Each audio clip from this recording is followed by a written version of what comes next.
you guys are expecting me to come on here and maybe break down how good specific parts of the offense was, break down specific parts of how good the defense was, and I guess I'll do that, but this is what happens when you invest in winning. You get what you pay for. This was high-level players across the field, first team, second team, going all the way down to the third team against much better players on the other side of the ball for Oklahoma State. You had much better coaching, and then you had much more motivation certainly behind him. Dan Lanning said this in the post-game press conference, quote, it never requires extra motivation for an opportunity to go out and kick ass. But it never hurts when somebody pours gasoline on the fire. You know, Dan Lanning will use that extra little bit of motivation to get his team going. He'll look to his team throughout the week and say, yeah, that coach on the other sideline, he just thinks you're here for the money. He just thinks you're some money-hungry players over there. Show them what Oregon football is all about. Show them what top-tier level Power 2 and Big Ten football is all about, and they certainly did that. You know, I think the thing that impressed me of how dominant they came out early was that word, early. They put this game away from the very beginning, and it was the same last week against Montana State. Maybe we didn't see this type of just scorching starts from Oregon a year ago. Remember, you kind of had Dylan Gabriel playing into the third quarter, you know, maybe some of the early fourth quarter in some of these blowout victories. But they're saying, no, we're putting this game away right now. We're showing how strong we are, and we are making that statement from the very beginning. So that's something that certainly has stood out to me, is just how well they're executing early in this game. Like, it doesn't take them a couple of cranks on the lawnmower. That's not what this is. This is them coming out and playing extremely confident right out of the gate in both of these matchups. And coming into this game against Oklahoma State, I believe like, okay, yeah, Oklahoma State is a levels up from what Montana State was. How was Oregon going to be able to respond against that increased competition? It looked a lot of the same. And in a lot of instances, it looked better because the jump that this team made from week 1 to week 2, I think was big on all fronts.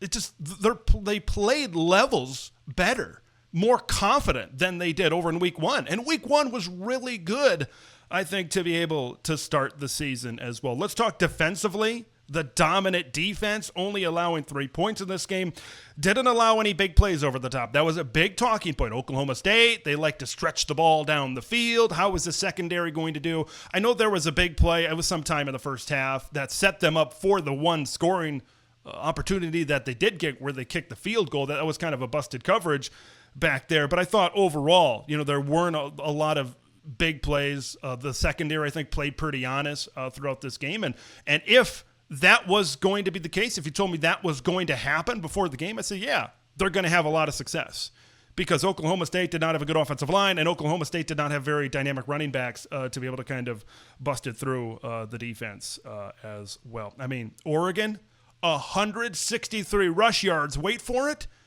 in the first quarter. They outgained Oklahoma State 631 yards to 211. And I believe this Ducks team has been impressive and as convincing as anybody in college football the first 2 weeks. Now, have their opponents been the greatest teams in the world? No. Have maybe some other teams took on some much stiffer tests? Yes. But the way they just take care of business, that business-like approach would be like, yep, we know we're so much better than you. We're going to take care of it right away. And poor James Ferguson Reynolds. Now, he did get on the field. There were a couple of times where Oregon punted today, but it was looking real close there for a while that the transfer punter from Boise State might have another day off. Now, we talk about the fast start that Oregon had right out of the gate. Why? It was the explosive plays. It was revealed by Jenny Dell on the sidelines of the CBS crew that, you know, ante up was the theme for last week. This week, it was let her rip. And boy, did they let her rip with some explosive plays. How about touchdowns on Noah Whittington right off the bat, 59 yards? How about Dante DeCorian Moore for 65 yards? That was probably my favorite. the first more-to-more touchdown connection. Jaden Lamar had a 59-yard run that set up a 19-yard touchdown run from De'Aaron Hill, the first in De'Aaron's young career. And I've got a feeling we're going to see a lot more from De'Aaron Hill. But more on that in just a moment. Dante Moore hit Malik Benson for a 42-yard strike for a touchdown. So last week, when you're looking at week one, okay, Montana State, they're playing two deep safeties. They're allowing a lot of stuff underneath, a lot of catch and run stuff. And that's the way Oregon, they like to certainly capitalize with that kind of thing. But this week, we talk about things going up a level. This week, you saw what you had in week one. Now they showed another level to their offense. I've talked about it through the offseason, through spring, through summer, through fall camp. And I'm like, with what Dante Moore provides at quarterback, and with the weapons that they have, guys like speed guys, like Benson can get over the top and beat somebody. Of course, Dorian Moore can beat somebody over the top. Like, they're adding, the offense was already one of the most efficient offenses in college football, one of the best offenses in college football over the last couple of years that Will Stein has been the offensive coordinator.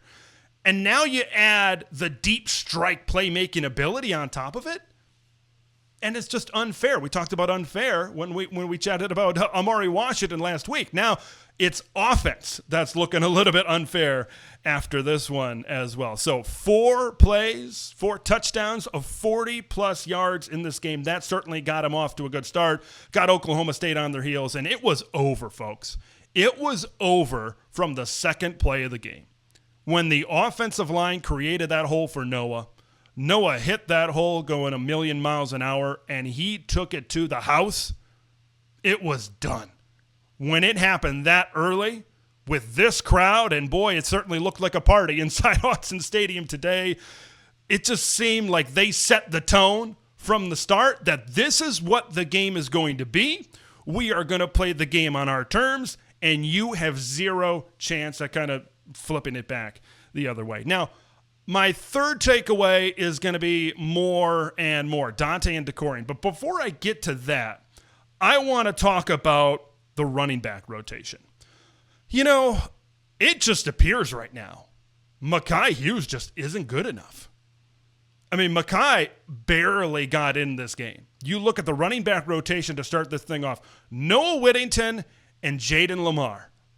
I mean, those look like your top 2 guys right now.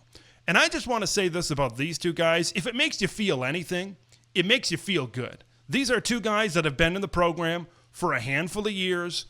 In some instances, maybe they've been overlooked a little bit at times, maybe a little bit more Jaden than Noah. But these 2 guys have proven that they have taken steps up in their game to be able to earn those opportunities. Jaden, he's that speed guy, man. When he gets to the corner, when you can get him in the open field, there's not a Lions that can catch him. And then beyond those 2 guys, it looks like De'Aaron Hill, man.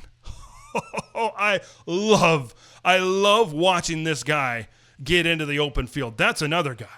When it's him and he's got 2 or 3 yards of space, he can do some special things when he has the football in his hands. We knew that this was a deep running back room. Dan Lanning has been saying it over the last week and a half or so. It's like it is going to be a challenge to get all of these guys the football.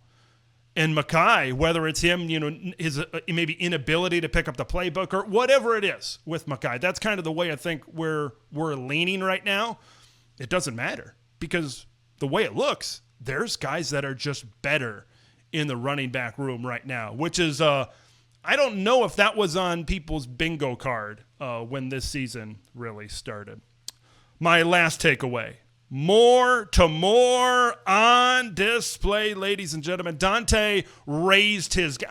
Maybe I shouldn't say he raised his game, but Dante just showed another part of his game. The thing when Dante throws the football, every single time, the football is in a place where only an Oregon receiver can catch the ball.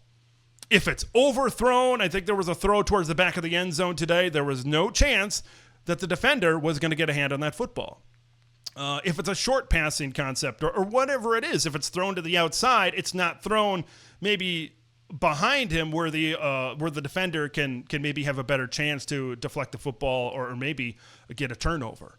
And that's, I think, a huge part of Dante's game where he's really improved since what we saw on tape from his freshman year over there at UCLA. I saw multiple instances from Dante today where he's changing the arm angle. He's getting pretty Mahomey in the way he does things. When he's got a defender in his face, he'll lower that arm, and he still has that flick of the wrist where it doesn't really change the velocity in which the ball comes out of his hands. He's still throwing it extremely accurately. Man, it just... beginning of the season, I'm looking at Dante Moore, and I'm like, okay, I feel like a Bo Nix trajectory. You guys have heard me say that multiple times already.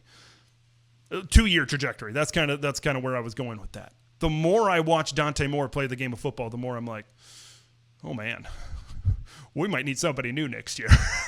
Because there is, I talked about Patrick Mahomes, the way he really changes the arm angle so quickly and he can keep that velocity. There's one guy that I watched growing up in the NFL, Aaron Rodgers, and I see a lot of that in the way Dante Moore throws it with the quick release and just how every single pass is right on the freaking money. I want to talk about Dorian Moore a little bit. We saw a little bit last week. Last week was kind of just the taste.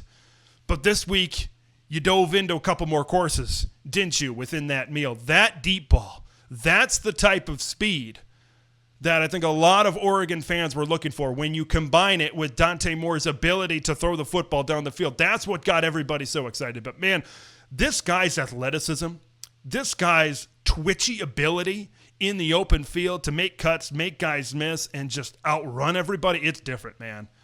It is different. And we saw it on that, like I said, we saw it on that long ball. We saw it on the reverse. They just want to get him the ball in any way possible. Last week, it was a lot of shorter stuff. We've seen him back there in punt return. We saw him today carried in the run game. The deep passing, going down the field, just beating his guy on a go ball over the top.